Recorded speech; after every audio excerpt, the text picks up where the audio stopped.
Bonsoir à toutes et à tous, heureux de vous retrouver pour La Tranche Info en direct sur votre antenne Canal 10 Télévision avec au programme de cette soirée Info 10, le journal local et régional qui sera suivi du Focus.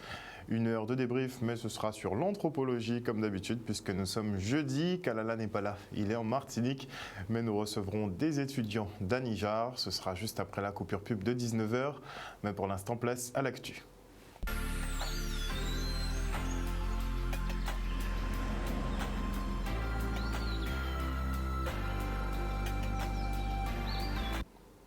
Nous sommes le jeudi 12 mai 2022 et nous célébrons aujourd'hui la journée internationale des infirmières et infirmiers. L'occasion de remercier ces professionnels de santé pour toutes les missions difficiles qu'ils accomplissent, parfois souvent même très ingrates, mais tellement essentielles. Sans eux, pas de système de santé opérationnel. Et à l'heure où le ministre de la Santé, justement Olivier Véran, demande l'aval de la Haute Autorité de Santé pour réintégrer les personnels suspendus, les soignants de Guadeloupe, eux, réclament un retour à la normale. Amputé d'un tiers de ses agents, le CHU, comme d'autres hôpitaux de France, peine à prendre en charge les malades. On se rend au BIC à Résistance, dans le parking du CHU. Je suis là, c'est une infirmière et puis on voit qu'il y a une infirmière qui a dans une situation qui est assez difficile. Mais nous avons dit, passons une bonne journée à toutes les infirmières qui ont continué le travail et qui ont la chance de travailler. Parce que nous savons tout ça, manœuvre que j'ai apporté depuis la pandémie. Là, ça. Et nous avons salué courage en tout cas à tous les infirmières en ce moment qui ont porté gomme. Et que même si ils reprennent le travail pour certains, ils vont continuer à gommer parce que tout simplement, ils savent qu'il faut porter gomme dans le lit là, tout simplement.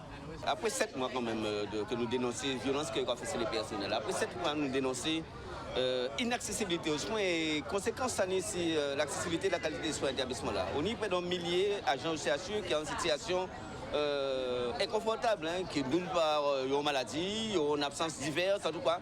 Le CHU n'a un tiers effectif qui va fonctionner. On va tout comprendre une partie de soins. Et ça concerne l'ensemble des établissements de santé en Guadeloupe, qui privés, qui publics. Donc c'est pour ça que nous avons exigé qui de nouveaux directeurs qui viennent là, qui est à nouveau président du conseil de surveillance là, de toute façon, force, il faut parler, régler les problèmes que nous posons. D'abord, pour une intégration de tous les salariés, mais paiement à tous les salaires au Guadeloupe, règlement de situation à tous les personnels du public et du privé, mais également, on va rappeler, reconstituer la carrière à monde. C'est-à-dire que retourner, à pas simplement la sérénité, en fonctionnement normal à un établissement santé en Guadeloupe. Retourner à ça, nous patinons le choix. De toute façon, nous savons que 80% à Guadeloupe n'est pas vacciné ou payé vacciné, 80% à monde qui à l'hôpital pas vacciné ou payé vacciné, et en plus, nous pas ni épidémie à développer. Donc ça veut dire que nous avons une situation particulière, il faut traiter de manière particulière.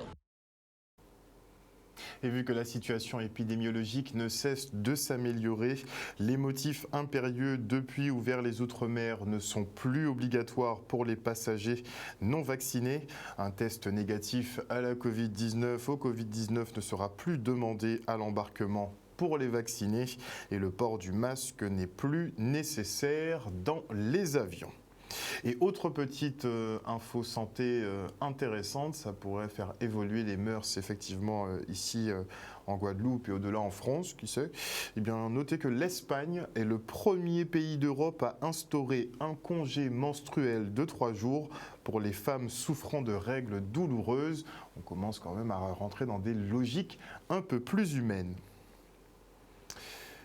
Véritable petit bijou de la Guadeloupe, l'île Carrette est en voie de disparition. La faute à une fréquentation anarchique pendant des années. Ce bout de sable blanc est passé de 250 mètres en 2000 à 120 mètres de long en 2022. Alors, pour préserver cet îlot tout en maintenant l'activité économique, la ville de Sainte-Rose et le parc national entendent gérer autrement le trafic et les aménagements. Ils effectuaient une visite de terrain ce matin. Maxime Morel les a suivis. C'était nombreux quand même. Regardez. Ici, c'est un trésor. C'est l'un des plus beaux trésors de la Guadeloupe. Donc, il est important de l'appréhender comme cela. Après, il faut effectivement le préserver. Ça passe par un certain nombre de mesures. Alors c'est vrai que économiquement c'est important puisqu'il y a beaucoup de gens qui vivent de cette île, des professionnels, des touristes qui viennent régulièrement visiter. Mais il faut qu'il y ait une coordination entre l'intérêt écologique et l'intérêt économique. Tout l'enjeu ici, c'est d'arriver à combiner effectivement la préservation de cet îlot sableux, un des rares îlots sableux du grand cul-de-sac marin, avec une fréquentation très importante et d'organiser cette fréquentation pour qu'elle puisse s'adapter au site, à l'évolution de son site et non pas l'inverse. C'est pas au site de devoir s'adapter en créant des enrochements, des blocages, c'est à la fréquentation de s'adapter, de s'ajuster, de se repositionner. Ils sont très importants parce qu'à la fois il est toujours important de protéger un élément de biodiversité et d'accueil et de découverte par la population. Mais c'est important parce qu'il a un rôle important, il joue un rôle dans la gestion, la protection de l'ensemble de la baie, des équilibres de la baie. Parce qu'en fixant une partie de la population, aussi bien les activités des Guadeloupéens que le tourisme, il contribue à baisser la fréquentation dans les zones fragiles, les zones protégées du grand cul-de-sac marin.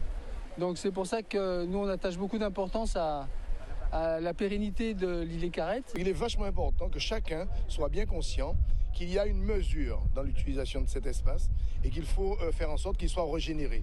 Et nous, Ville de Sainte-Rose, nous avons pris le pari de participer au renouvellement de l'organisation de cette île par des aménagements nouveaux qui seront désormais amovibles, qui pourront bouger en fonction de l'îlet, et puis par la suite, créer réellement un état d'esprit Carrette. Et ça, c'est très important. Ce ne serait pas du tout dans notre intérêt qu'ils disparaissent.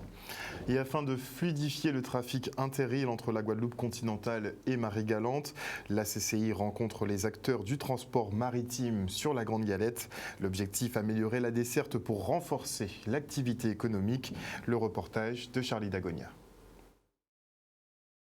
L'objet de cette rencontre était de réunir tous les acteurs concernés par le transport interîle, donc les compagnies maritimes, les services de l'État, les services de la région et les différents maires de toutes les communes de Marie-Galante, afin de faire ensemble une réunion de travail pour trouver des pistes ou des solutions qui faciliteraient les rotations et en tout cas la vie des Iliens, la vie des entreprises pour qu'il y ait des retombées économiques et pour que la commune de Marie-Galante puisse se retrouver, s'en sortir et puis que les choses soient fluides. En tout cas, on a besoin d'appliquer la continuité territoriale. On a besoin de mettre en place avec les services de la région et de l'État ce qu'on appelle des DSP, des délégations de services publics. Ce sont des sujets qui sont importants parce que ça impacte directement l'économie et la vie sur les îles. Et les raisons personnelles, et c'est même personnel, et aussi le ressenti de la population. Parce que quand vous avez une traversée que de 6h du matin et 17h, vous voyez, vous condamnez les Marie-Galantais. Moi, je prends l'exemple du maire ou de citoyen. J'ai une réunion en préfecture à 14h. Je dois partir à 6h du matin. Je vais jeter toute la matinée en Guadeloupe. Et si la réunion va au-delà de 16h, par exemple à Basse-Terre, je suis obligé de dormir en Guadeloupe. Ça veut dire que je perds 2 journées de travail. C'est pas intéressant. Nous entendons bien la demande des Marie-Galantais pour la reprise des services de milieu de journée que nous assurons actuellement uniquement le vendredi. Seulement, la réalité est qu'au vu des flux de passagers que nous transportons et au vu de l'augmentation du prix du carburant, il ne nous est pas possible de remettre en place des rotations de milieu de journée sans une aide publique, sans un concours de l'État. Alors, ce concours peut être provisoire, le temps que le marché revienne à sa situation normale d'avant 2018-2019, nous avons besoin d'un concours. Donc, c'est le message qu'on voulait faire passer ce matin. Les pistes qui ont été avancées, c'est surtout améliorer le service sur Marie-Galante. On sait que très bien, avec l'augmentation du gasoil, les taxes, les prix sont venus, je dirais, peut-être un peu excessifs. Donc, c'est pour cela, les rotations, on a dû diminuer les rotations, c'est-à-dire le matin à 9h ou le midi. Ça, c'est dû à l'augmentation du gasoil qui est très fort. Il n'y a que le vendredi où nous faisons la rotation de midi et demi, en milieu de journée. Bon, nous espérons que très vite, on va retrouver les rotations habituelles, mais pour l'instant, on n'a pas de vision, étant donné que chaque jour qui passe, on entend l'augmentation du gasoil, et ça nous fait peur, entre guillemets. Une situation inflationniste qui devrait perdurer au vu de ce qui se passe sur l'échiquier international. Il y en a certains qui ne sont pas pour l'apaisement des tensions, au contraire. Et le transporteur aérien Corsair, lui, se réjouit de limiter son impact environnemental avec des avions qui consomment moins de carburant et qui font moins de bruit. Il souhaite aussi se positionner en tant qu'acteur social en soutenant l'emploi, avec notamment la création d'une base sur Pointe-à-Pitre qui comptera à terme 40 effectifs. Le reportage. Ce qu'il faut retenir, c'est que Corsair renforce sa présence ici en Guadeloupe. Très clairement, on a un ancrage qui est historique. Ça fait plus de 30 ans que nous desservons évidemment ce territoire et on entend renforcer notre présence.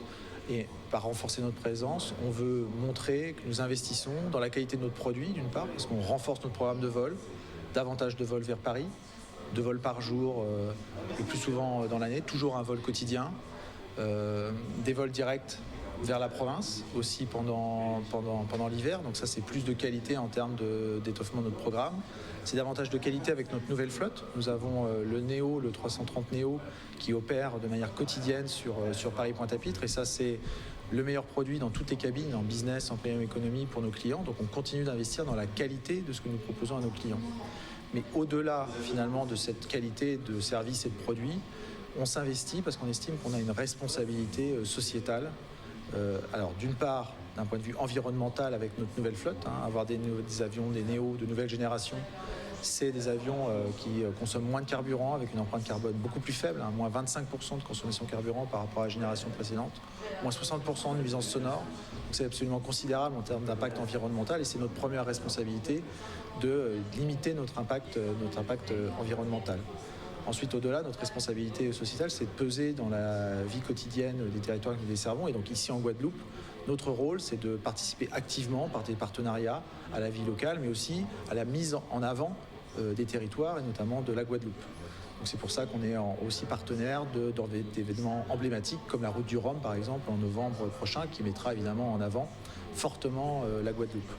Et puis notre responsabilité sociétale, c'est surtout une responsabilité sur l'emploi. Ça compte énormément pour nous et donc on a choisi d'ouvrir des bases de personnel navigants commerciaux ici pour justement soutenir l'emploi. 40 jeunes seront basés ici en Guadeloupe. La base a été inaugurée la semaine dernière. Nous avons déjà 13 personnels navigants commerciaux qui sont basés déjà à Pointe-à-Pitre et qui opèrent des vols entre Pointe-à-Pitre et Paris. Les 27 autres sont encore en formation et seront basés au fur et à mesure à Pointe-à-Pitre.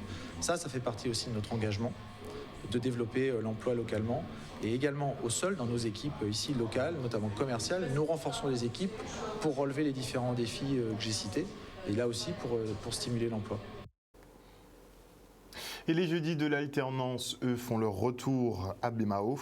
Mission locale, Pôle emploi, RSMA, entreprises et divers centres de formation étaient présents puisque la collectivité souhaite multiplier les opportunités pour les jeunes de trouver une formation rémunérée. Le maire Hélène Polifonte n'a pas manqué de rappeler que les collectivités ne peuvent plus recruter à outrance et absorber à elles seules une grande partie du chômage, surtout chez les jeunes. Regardez. Nous espérions tout simplement que ce sera une belle réussite. Effectivement, depuis 9h du matin, on a du passage, on n'a pas une grosse foule, et tant mieux parce que la situation Covid n'est pas terminée. Et donc nous avons un passage de jeunes depuis ce matin. Donc un jeudi de l'alternance auquel nous sommes habitués. Je dirais dans cette configuration, c'est la 3e édition.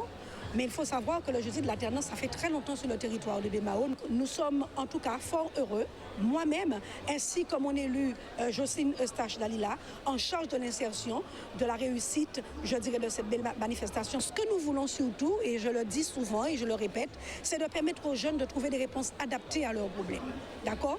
Et donc, en ce sens que nous avions différents partenaires, la mission locale, qui est notre partenaire incontournable avec qui nous avons une convention de partenariat, bien sûr. Nous avons d'autres conventions sur notre territoire, par exemple avec le RSMA, avec qui nous travaillons, mais aussi nous avons le Pôle emploi avec qui nous travaillons. Et ce matin, vous le voyez, nous avons des agences intérimaires, nous avons des centres de formation d'apprentissage présents aujourd'hui pour permettre à nos jeunes de trouver soit une formation en alternance, soit un contrat d'apprentissage, mais aussi également des contrats d'embauche. Alors je suis actuellement en BUTGE à Saint-Claude qui est en partenariat avec l'ASFO et malheureusement il y a beaucoup de CFA ici et très peu d'entreprises, ce qui fait que pour chercher une entreprise précisément alors qu'on est déjà en partenariat avec l'ASFO, ça devient très vite compliqué quand 70% des stands sont déjà réservés aux CFA. Il faut que nos jeunes se mobilisent lorsque nous organisons des manifestations de ce type parce que ce langage de vérité, je l'ai. Les collectivités aujourd'hui ne peuvent à elles seules être un pourvoyeur d'emploi pour les jeunes. Les mairies sont en difficulté et nous avons des partenaires qui nous aident. Nous avons des entreprises sur notre territoire. C'est une occasion, c'est une aubaine, c'est une chance qui leur est offerte. Il faut pouvoir la saisir parce qu'au niveau des villes, eh bien, on n'a plus cette opportunité. Un reportage signé Stanley Manicor. Et on part maintenant pour la présentation de la deuxième phase du plan de rénovation de l'archipel. Cette scène nationale, la seule labellisée en Guadeloupe, subit régulièrement des infiltrations, de quoi bien détériorer les lieux qui ne sont plus praticables. La salle Sonny Rupert et le studio de danse devront être entièrement refaits, par exemple. Le reste en images. La seule salle de spectacle qui est labellisée salle nationale, ça veut dire qu'il y a des aides du ministère de la Culture sur cet endroit dans lequel on peut favoriser la promotion du spectacle vivant, donc toute la musique, le théâtre et toutes les scènes de représentation. Et donc cette salle, l'archipel, avait besoin de travaux de rénovation parce qu'il y avait des problèmes d'infiltration d'eau. Et donc on est venu, avec le plan de relance, avec France Relance, on est venu épauler le département qui avait ce projet mais qui n'avait pas assez de financement. Et donc à hauteur de 50% de financement, on est venu pour premièrement faire une première phase de remise aux normes, en étanchéité de l'ensemble du domaine. Et puis on a refait aussi l'ensemble du parvis. Et puis là, je suis venu voir la réalisation de cette première phase et puis le lancement de la deuxième phase, 1,3 million d'euros aussi, financé à 50% par France Relance, qui vise à refaire intégralement 2 salles qui sont extrêmement importantes pour l'archipel. La salle Sonny Rupert, dans laquelle on pourra avoir des représentations, et puis le studio de danse, qui lui va être entièrement refait, qui est extrêmement important puisque ce sera le seul studio de danse qui réponde aux normes nationales, dans lequel on pourra faire venir le Centre national de danse, on pourra même faire passer des jeunes en audition pour intégrer les centres de formation de danse au niveau métropolitain. On a pu les constater lors de la visite ce matin. Il y a cette deuxième tranche à hauteur de 2 600 000 euros, donc 50% pour l'État, 50% pour le conseil départemental, qui vont permettre d'aller plus loin. Important pour nous parce que nous savons que les artistes locaux, les artistes guadeloupéens sont en attente, suite notamment à la situation que nous avons vécue dans le cadre de la crise sanitaire. Donc ils ont besoin d'avoir des moyens pour repartir. L'archipel aujourd'hui est un espace qui est en devenir, c'est un espace qui va leur permettre de s'exprimer entièrement, de créer, de produire, mais aussi de se représenter. Donc important pour nous, important pour le territoire, pour nos artistes, mais nous pensons également plus largement aux artistes internationaux et même dans la Caraïbe. On se rend maintenant à Morne-à-l'Eau pour l'inauguration du Lolo Pays de Michel Macaya-Zénon. Très attachée au patrimoine et au lien social, elle souhaite remettre au goût du jour ce type de commerce de proximité avec une préférence affirmée pour les productions 100% locales. Bon, elle a précisé que quand même, il n'y a que les emballages effectivement qui ne sont pas créés ici. Bon, ça va de soi. Le reportage. Ce concept, en fait, remonte à mon enfance parce que je suis en fait de ce quartier de Duno, Bragelonne, et dans notre quartier, il y avait etc. de Lolo. Juste en face ici, il y avait le Lolo de Madame Deloumo, et de l'autre côté ici, il y avait le Lolo de Madame Morphée. Mais il y avait également Madame Hérisson, il y avait Madame Gervaise, il y avait Madame Lanclume. Dans les années 60, c'était les bonnes fontaines, c'était le Lolo et les jardins. Donc ici, c'était vraiment un espace de vie où toutes les personnes avaient des enfants, 5, 6, 7, 8 enfants, et nous avons tous été élevés ici. Donc depuis très petite, j'ai été en lien avec le Lolo. Alors après, j'ai fait des études de commerce. Plus tard, j'ai fait des études de sociologie. Tout ça, ça m'a conforté dans mes choix, ce qui m'a permis aujourd'hui, progressivement, d'une part en tant que professeur de vente, de pouvoir réfléchir à un concept, d'autant plus que nous avons une population qui est vieillissante, et cette population qui est vieillissante a besoin de proximité, a besoin d'écoute, a besoin de solidarité, a besoin aussi de la santé. Parce que les produits que nous vendons, ce sont des produits qui sont faits en Guadeloupe par des Guadeloupéens et avec des produits de Guadeloupe. Donc c'est vraiment du 100% local à part les emballages et les conditionnements. C'est une très belle initiative d'ouvrir ce commerce, on peut le dire, ce coin que Madame Macaya appelle le Lolo Pays. Donc à partir de ce qu'elle nous a présenté, ça va contribuer à la promotion des produits locaux et puis à l'accompagnement des créateurs, de ceux qui produisent en Guadeloupe. Donc c'est pour cela que nous disons que cette initiative peut contribuer également au développement économique de la ville. Vous savez, c'est à travers des petites actions telles que celle-là que l'on arrive à faire bouger les choses au sein d'une collectivité, notamment cette collectivité communale. Donc le temps est venu pour que les Guadeloupéens de toute nature puissent ouvrir leur commerce, s'approprier des choses de la ville, s'approprier de leur pays et que nous ne soyons pas des gens en train d'assister, de voir les autres faire. Le moment de l'action est venu. Et on ouvre maintenant un volet sport avec la présentation du 19e Grand Prix cycliste du Conseil départemental. Les coureurs s'affronteront pour 6 étapes réparties sur 2 week-ends de compétition. Plus de précisions dans ce reportage d'Olivier Félix. Dans un premier temps, la reprise des compétitions, mais surtout faire en sorte que la vie d'avant puisse reprendre, faire en sorte que le sport retrouve sa vraie place après cette crise sanitaire qui nous a beaucoup perturbés, que ce soit au niveau familial, au niveau économique.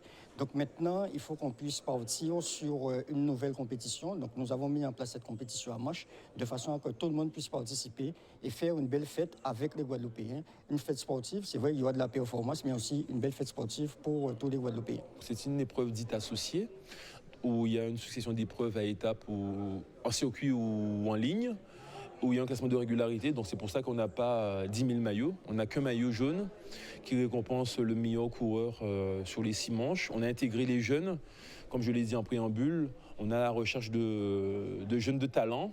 Donc les juniors n'ont plus à avoir peur des seniors. Il faut se battre. Et il n'y a plus de braquets illimités ou limités. Il faut y aller. Et à travers les distances, les formats de course, on veut que les juniors bousculent les grands.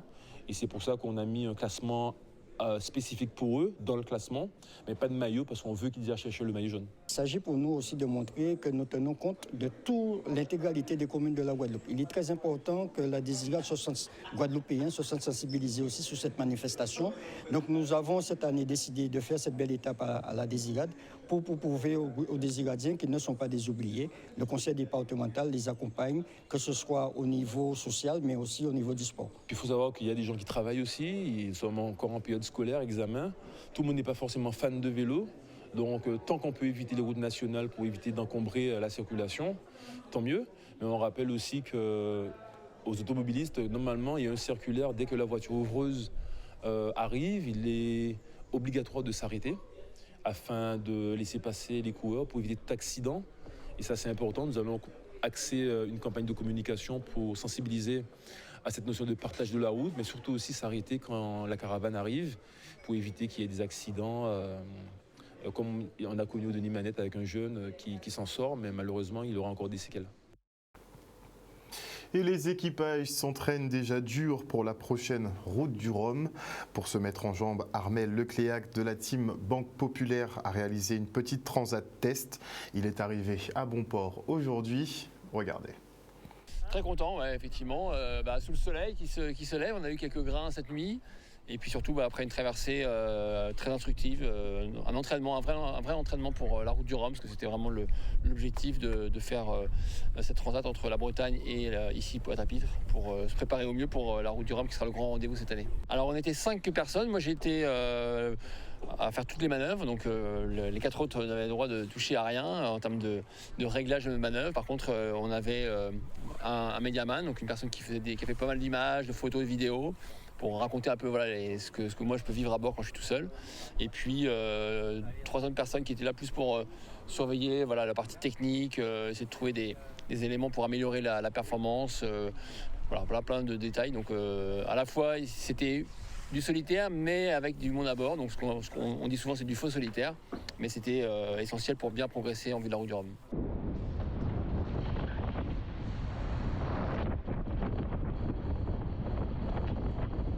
La collaboration, c'est d'être là en backup au cas où Armel ait un problème, ce qu'on ne lui souhaite pas, mais c'est de participer à l'évolution du bateau, la prise en main, la performance. Et puis, comme Armel a tout fait en solitaire sur la transatlantique, nous, on a assuré la sécurité et la performance à côté. Donc, c'est Armel, le skipper du bateau, il prépare la route du Rhum, voilà, il a tout fait en solitaire et nous on est là pour observer et parer aux éventuelles avaries et puis progresser avec le bateau surtout. Et je lui ai proposé de travailler avec nous cette année pour préparer cette route du Rhum qui était un grand rendez-vous. Puis nous, c'est vraiment un objectif majeur. Donc Sébastien a une grande expérience sur ses bateaux. Il connaît bien le large, la régate. Donc c'était intéressant qu'il amène aussi son œil, un œil différent, d'apporter peut-être autre chose que moi, ce que je peux connaître ou ce que j'ai l'habitude de faire. On repart le 22, donc dans 10 jours. On va avoir quelques opérations ici sur place en Guadeloupe. On va profiter un petit peu quand même de cette belle île. Et puis ensuite, on repartira en équipage donc jusqu'aux Açores pour s'entraîner pour une première course qui aura lieu en équipage au départ de Concarneau début juillet. Et puis ensuite, je finirai en vrai solitaire entre les Açores et l'Orient pour faire ma qualification pour la route du Rhum. On doit effectuer un parcours de 1200 000 minimum, donc ce sera ma qualification à effectuer cette année.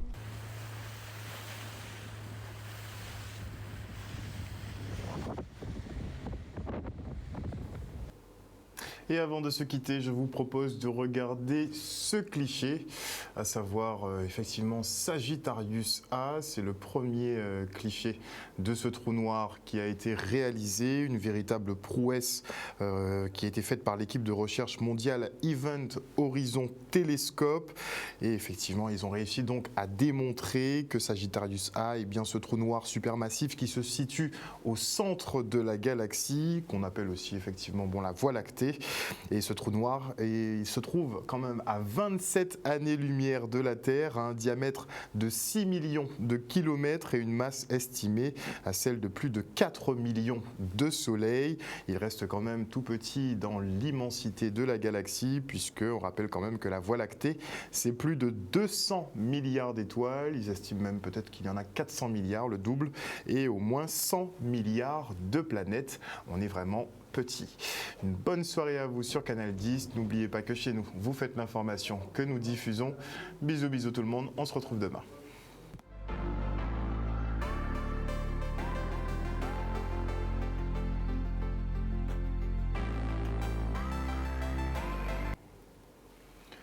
À venir dans la tranche info sur Canal 10, le jeudi anthropologie. Nous recevrons des étudiants d'Anijar ce soir, puisque Kalala est en Martinique en ce moment. Ce sera après la coupure pub. Et avant cela, je dis bonsoir à Elisa Daville, bonsoir à Marius Labissi, à Joël Bazit, à Ampasav Mako, à Soleil des Îles, Claudie Giraud-Girard, à Fabien Média 97. On miaule un petit coup ce soir. Bonsoir à Jocelyne Tessonneau, bonsoir à Perle de Caruquera, au général Franck Abar. Non, je vais nulle part ce soir. Non, je vais nulle part. Bonjour à Aza.